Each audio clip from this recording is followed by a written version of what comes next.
আমি গতকাল কীর্তন করতে গিয়ে বসিরহাটে আমার কীর্তন ছিল, উত্তর 24 পরগনা।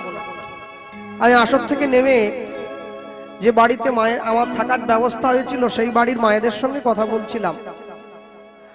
3-4 মা এক জায়গায় বসেছে, তাদের মেয়েরা এসেছে, ছেলেরাও এসেছে, বাড়ির বাবারাও আছে। তা আমি মায়েদেরকে বসে শুধু আলোচনাটা করছিলাম।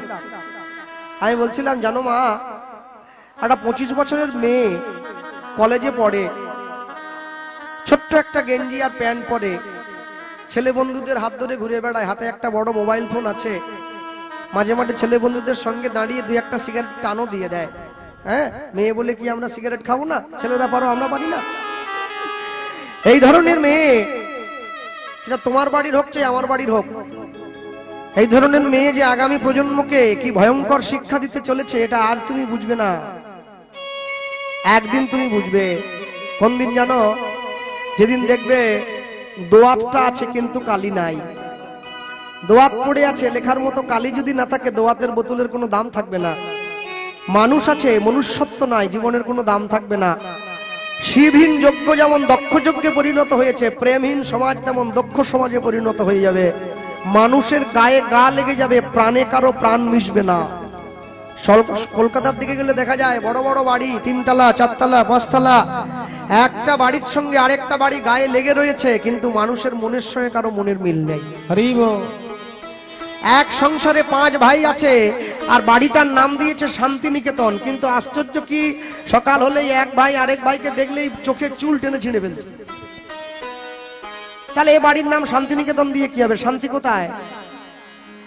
লোকে বলে শান্তি হচ্ছে স্বপনে, আর সুখ হচ্ছে শ্মশানে। মরে যাওয়ার পরে অনুভব হয় আমি কত সুখে ছিলাম, আর ঘুমিয়ে পড়ার পরে মনে হয় কত শান্তিতে আছি। হ্যাঁ, আমার বাবা আমাকে বলে গিয়েছিলেন মৃত্যুর আগে, জীবনে 3টে জিনিস কোনোদিন ছাড়বি না। 3টে কি জিনিস জানিস? কি জিনিস না, জীবনে কোনোদিন ভালো বিছানায় ঘুমানোর সুযোগ পেলে ছাড়িস না, জীবনে কোনোদিন ভালো খাওয়ার সুযোগ পেলে ছাড়িস না, আর জীবনে কোনোদিন ভালো ঘরে থাকার জায়গা পেলে খবরদার ছাড়বি না। এখন কথা হচ্ছে, আজকে তো আমাকে এসি ঘরে থাকার জায়গা দিয়েছে এই বাড়ির বাবু, ভালো ঘর, আমি ছাড়িনি, সুযোগ ঢুকে পড়েছি, আর বেরোয়নি আমি, একদম যা ঢুকেছি। শুধু কি তাই, তার থেকে ভালো বিছানা, নরম বিছানা, আহা হা হা হা, ঠান্ডা ঘরে ঠান্ডা বিছানা, আরে কত আরাম। তারপরে একাদশী, হাতের সামনে ফলগুলো এনে ধরছে, আহা, তরমুজ, শশা, আম। আবার জিজ্ঞাসা করছে, বলুন আর কি? 7 কিলো দুধ, 6টা লোক দলে 7 কিলো দুধ এনেছে। আমি ওনাকে বললাম 1 কিলো খেতে পারবে না সবাই মিলে, আপনি 7 বলে আপনারা খান না, প্রয়োজন পড়ে দুধ একটু মুখ ধুয়ে নেন, আপনাদের জন্য আজকে সব।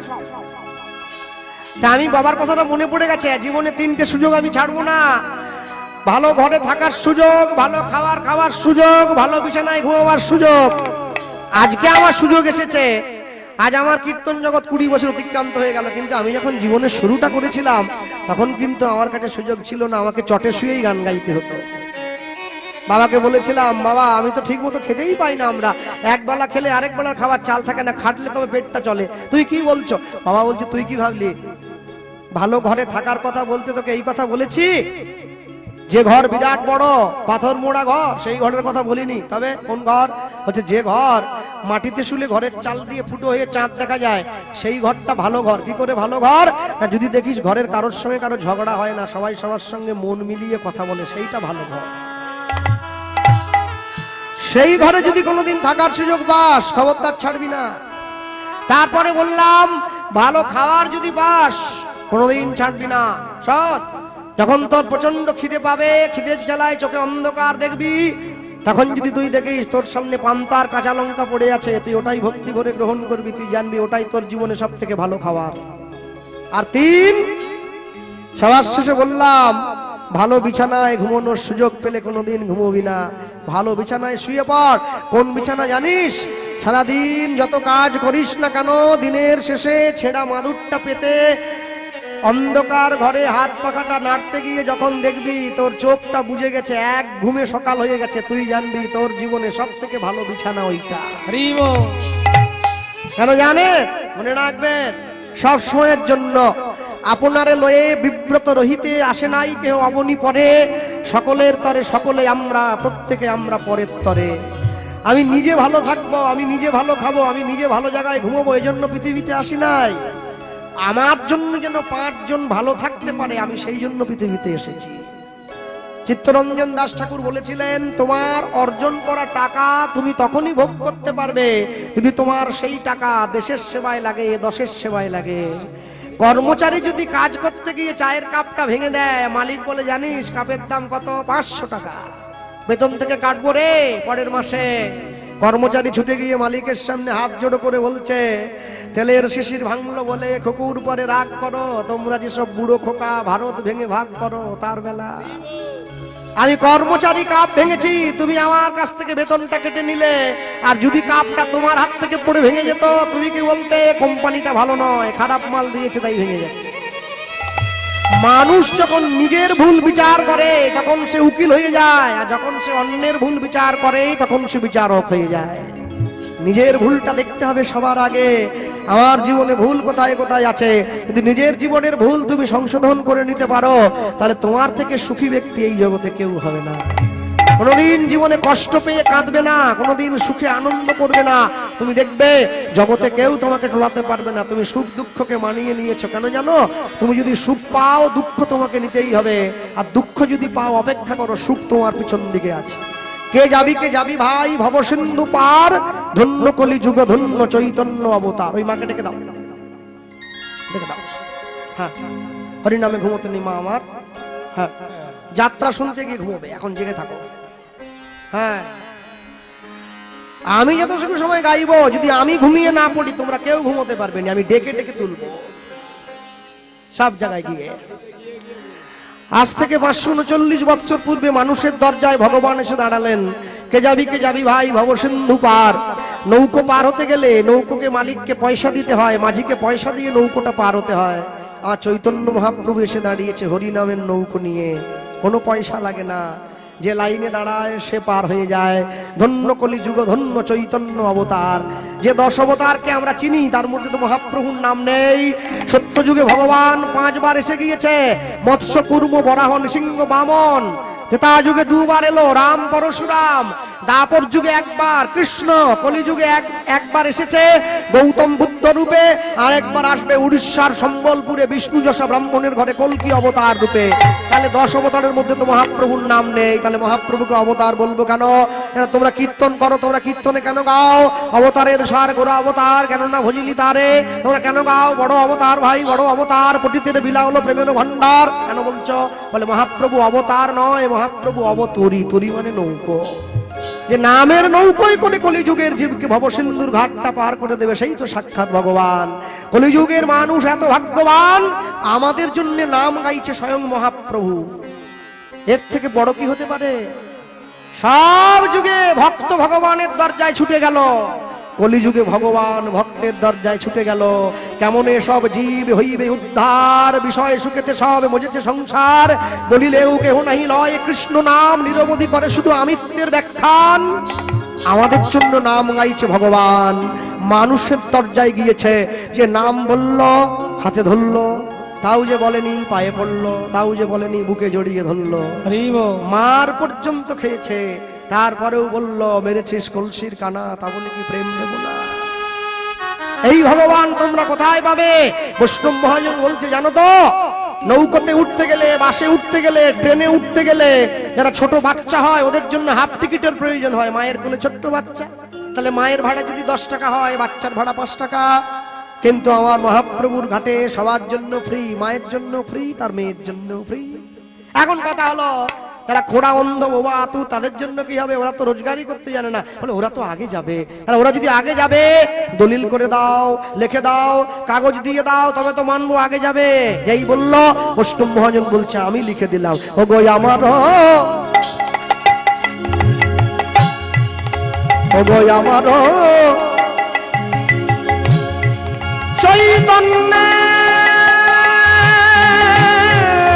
চৈতন্যের ঘাটে উলুধ্বনি হরি বল।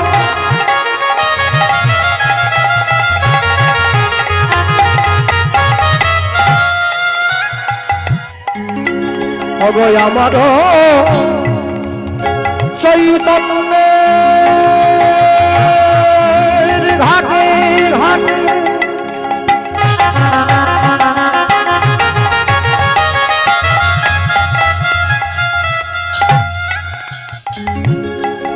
অগয়াদান খেয়াব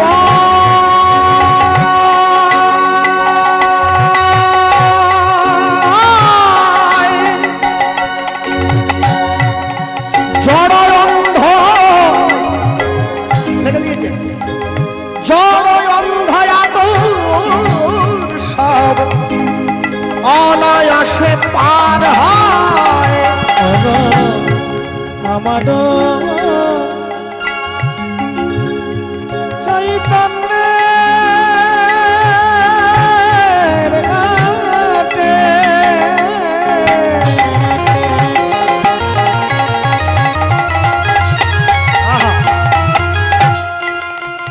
অগয়াদান খেয়াবা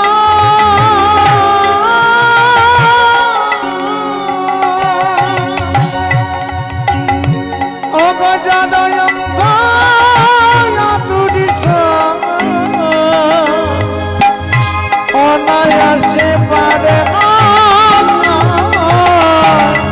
জনয়ন্দ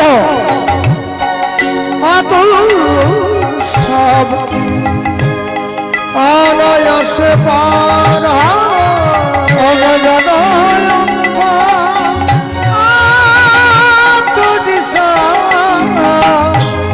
অনায়াসে পারে আখরটা আমরা গাই বলি লয়ে হরি নামের তরি সেজে লয়ে হরি নামের তরি সেজে লয়ে হরি নামের তরি সেজে লয়ে হরি কি নামের তরি ও যে নদীয়াতে অবতরি সেজে লয়ে হরি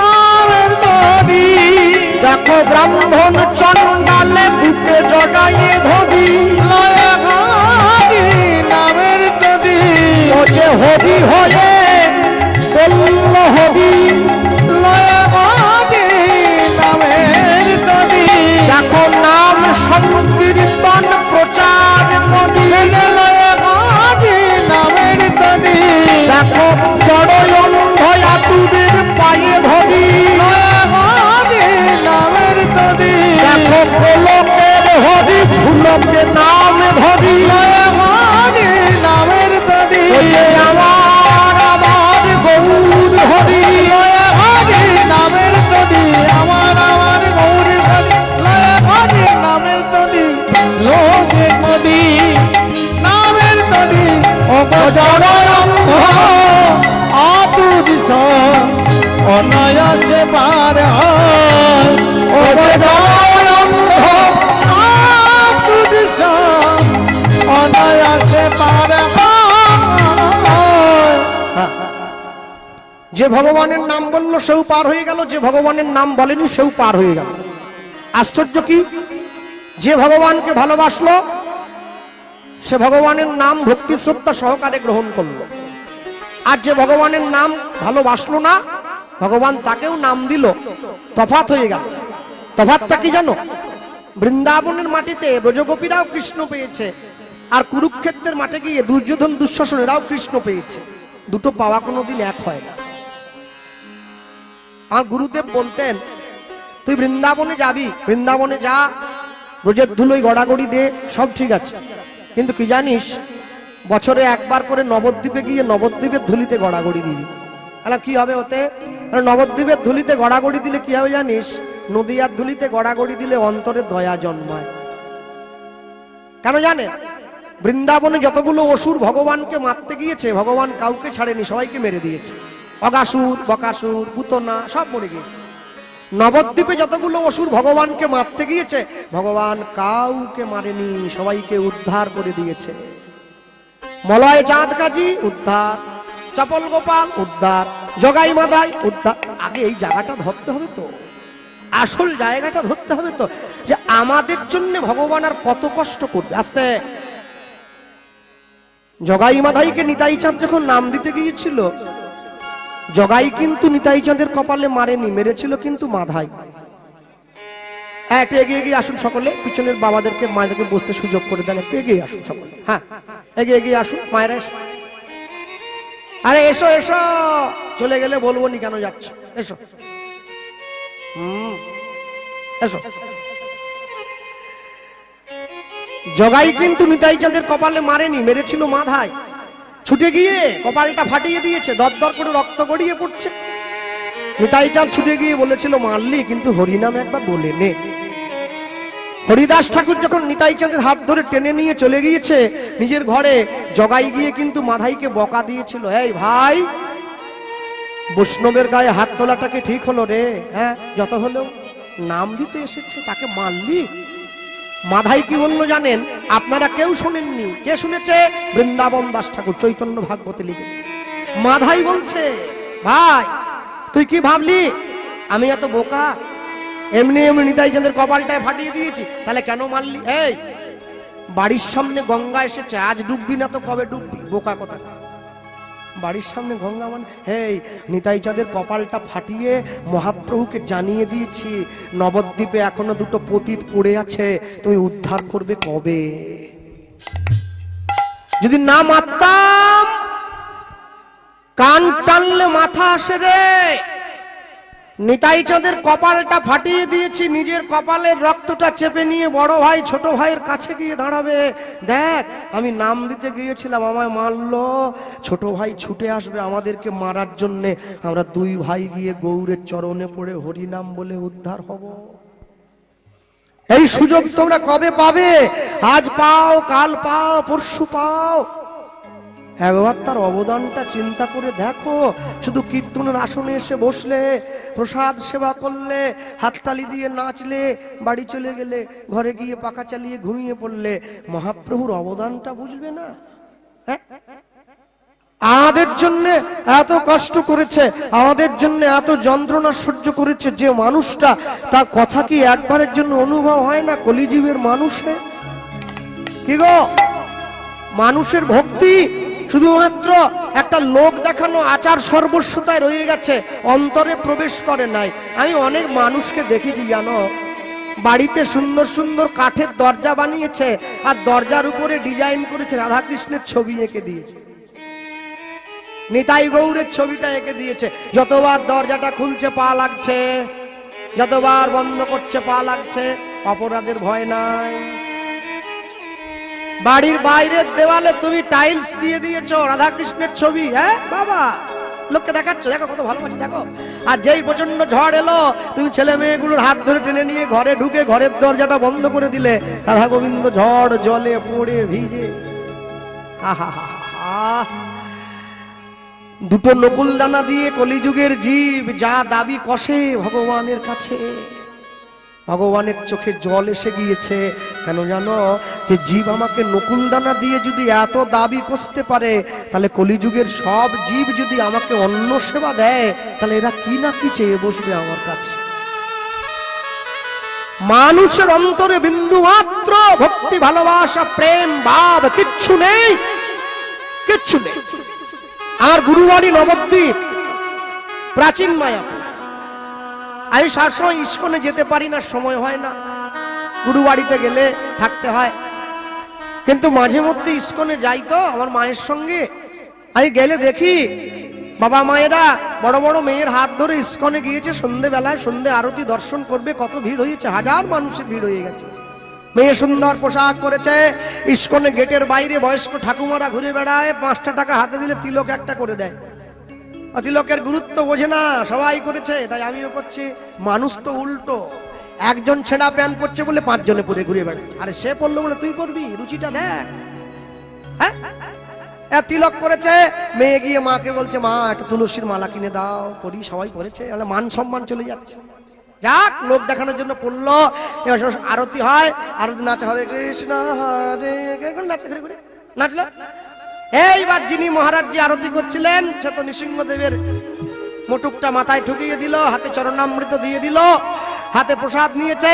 মন্দিরের বাইরে এসে মেয়ে তার বাবাকে বলছে, বাবা আমার ভীষণ খিদে পেয়ে গেছে, আরতিতে নাচলাম এতক্ষণ, কি খাবো বাবা? বাবা বলে কি খাবি বল, মেয়ে বলছে আমাকে ডিম চাউমিন কিনে দাও। আমি শুধু ভক্তির অবস্থানটা বলতে চাইছি, একবার বুঝে দেখো। হ্যাঁ, গলায় তুলসীর মালা রেখেছে, কপালে তিলক রেখেছে, এক্ষুনি আরতিতে নেচে এলো, ভগবানের চরণামৃত নিল, গপ গপ করে ইস্কনের বাইরে দাঁড়িয়ে ডিম চাউমিন কিনে খাচ্ছে।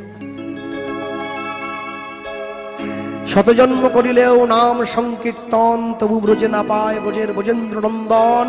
শুধুমাত্র প্রেম ভক্তি দিয়া তারে ভজে যেই জন, সেই জন ব্রজে পায় ব্রজের ব্রজেন্দ্র নন্দন।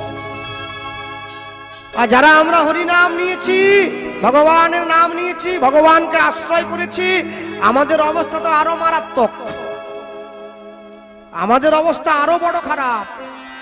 আমরা জপের মালা হাতে নিয়ে সবজির দোকানে চলে যাই, জপের মালা হাতে নিয়ে মুদিখানার দোকানে চলে যাই, এই হাতে মালাটা নিয়ে আঙুলটা বাড়িয়ে রাখি, বলি কি রে আলু কত রে, পটল কত দিচ্ছিস?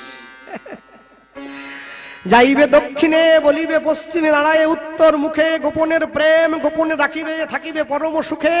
এ কথা দ্বিজ চণ্ডীদাস ঠাকুরের শ্রী মুখে। তুমি ভুলে গেলে, ভুলে গেলে? মালা লোক দেখাচ্ছ, মালা উত্তরীয় দিয়ে ঢাকা দিয়ে রাখতে হয়। আমার গুরুদেব বলতেন, সেদিনকে বিয়ে করবি নিজের স্ত্রীকে পর্যন্ত জানতে দিবি না কখন তাকে স্মরণ করছিস, সাবধান। তাই আমার বউ যে জানতে পারবে, ঘরের দরজাটা দিয়ে দে, বউকে বল টাকা গুনছি, দেখবি ডিস্টার্ব করে না। নাম করবি, 1 মাস 2 মাস 3 মাস 6 মাস পরে তোর বউ এমনি বুঝে যাবে আমার স্বামী নামে বসেছে, বিরক্ত করা ঠিক হবে না। মানুষ মরার পরে পঞ্চায়েতের কাছে গিয়ে একটা ডেথ সার্টিফিকেট নিয়ে আসে, আমার বাবা মরিয়ে গেছে, হলুদ রঙের কাগজে লিখে দাও, বাবাকে সব, বাবার ব্যাংকে টাকা পয়সাগুলো হলে তুলবো কি করে, হলুদ কাগজে পঞ্চায়েত লিখে দিচ্ছে। আমি তো বেঁচে থাকতে থাকতে একটা মরার সার্টিফিকেট কিনে দেখেছি, যাকে LIC বলে বলা। বেঁচে থাকতে 20 লাখ, যদি পলিসি চলতে চলতে পার্টি মরে যায় 40। পয়সা দিয়ে মরণ কিনে নিয়েছে, রোজ সকাল সন্ধ্যে গিয়ে একবার ঝেড়ে নিচ্ছে। উই লাগলো নি তো? ঠিক আছে তো? কি সংসারে আসক্ত মানুষ। একটা জমির কেকড়া পর্যন্ত সারাদিনে 8 ঘন্টা খাটে, বাকি সময়টা বিশ্রাম করে। মানুষ এমন হয়ে গেছে 24 ঘন্টার 20 ঘন্টা মাটি আজলেও তার কম পড়ে যায়, বলে আর একটু হলে ভালো হতো। আমাকে দেখো সারাদিনে 3টে করে গান, সকালে একটা, দুপুরে, রাতে। আমার আর কুল হচ্ছে নি, আর কুল হচ্ছে না, কত চাই। ভগবান বলে তুই করছিস কর, অসুবিধা নেই, 2 সিজন করবি, 3 সিজনের বেলা ভেলুডের সিট বুকিং করবো, গলা বন্ধ হয়ে যাবে এমনি। আমি করিনি বলছি, সব দিয়ে আসতে হবে ডাক্তার।